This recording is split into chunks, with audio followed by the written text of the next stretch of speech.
नमस्कार, दिन भर की बड़ी खबरों का न्यूज बुलेटिन देख रहे हैं आप। मैं हूं आपके साथ सौम्या ठाकुर।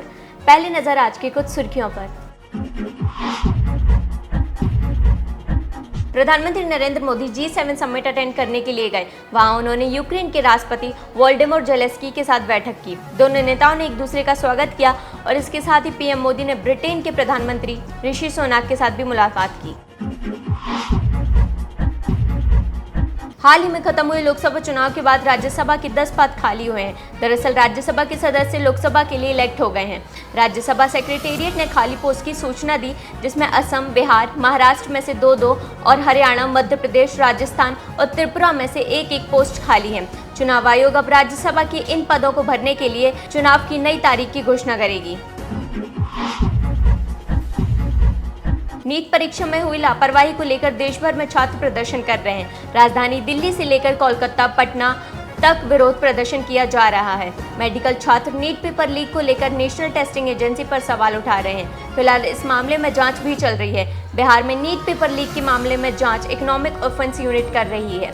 इसी बीच जांच के दौरान पकड़े गए लोगों के पास 11 रोल कोड मिले हैं।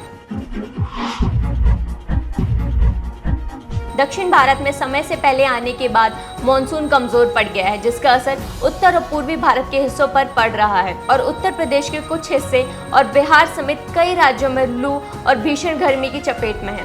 मौसम विभाग के अनुसार भारत के कुछ हिस्सों में अधिकतम तापमान में कोई बदलाव की उम्मीद नहीं है। उत्तर प्रदेश, पंजाब, हरियाणा, चंडीगढ़, दिल्ली और पश्चिम बंगाल के कुछ हिस्सों में 14 से 18 जून तक लू की स्थिति रहेगी। लोकसभा चुनाव में भारतीय जनता पार्टी को उत्तर प्रदेश में उम्मीद से बिल्कुल हटकर रिजल्ट का सामना करना पड़ा। अब हार के पीछे की वजह की जांच की जा रही है। इस कड़ी में लखनऊ में बीजेपी के प्रदेश कार्यालय में लगातार जांच की बैठक हो रही है। आज बीजेपी ऑफिस में पहली पार्टी के ऑफिशियल मेंबर्स की बैठक हो रही है, जिसमें हार की समीक्षा होगी। फिर कानपुर मंडल में हारे प्रत्याशियों से हार पर चर्चा होगी। कृषि और ग्रामीण विकास मंत्री डॉक्टर किरोड़ी लाल मीणा ने मंत्री पद से इस्तीफा देने की तैयारी कर ली है।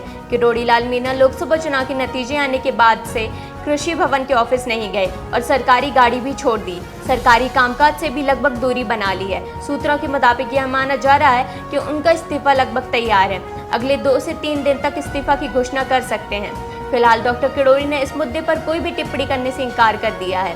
उन्होंने लोकसभा चुनाव के प्रचार के दौरान घोषणा की थी कि अगर बीजेपी उम्मीदवार दौसा सीट से हारा तो वह मंत्री पद से इस्तीफा दे देंगे। आप क्यों उनके पीछे पड़े?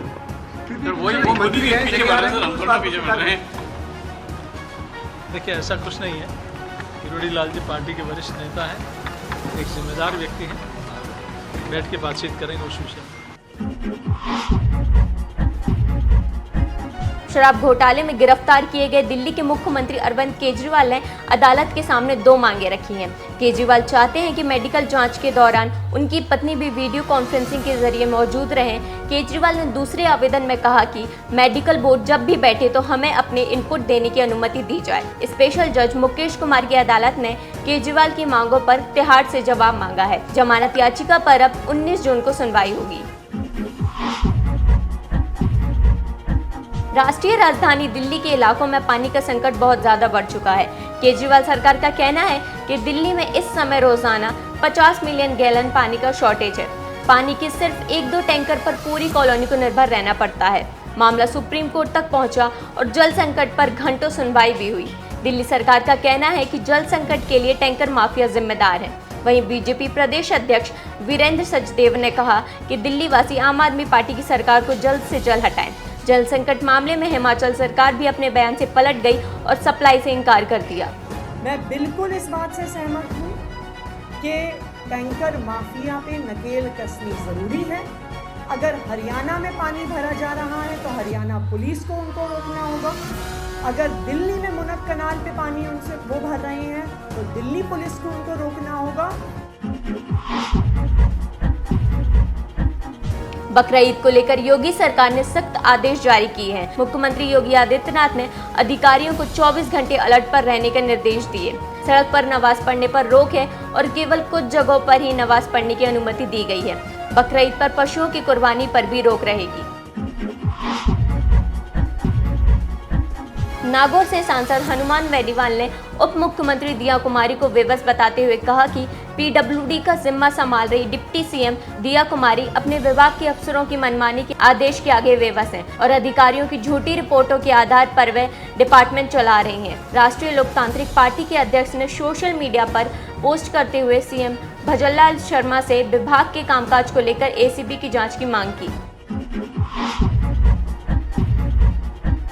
अयोध्या राम मंदिर को बम से उड़ाने की एक बार फिर से सरकार को धमकी मिली है। इस बार धमकी आतंकी संगठन जैश-ए-मोहम्मद ने दी है।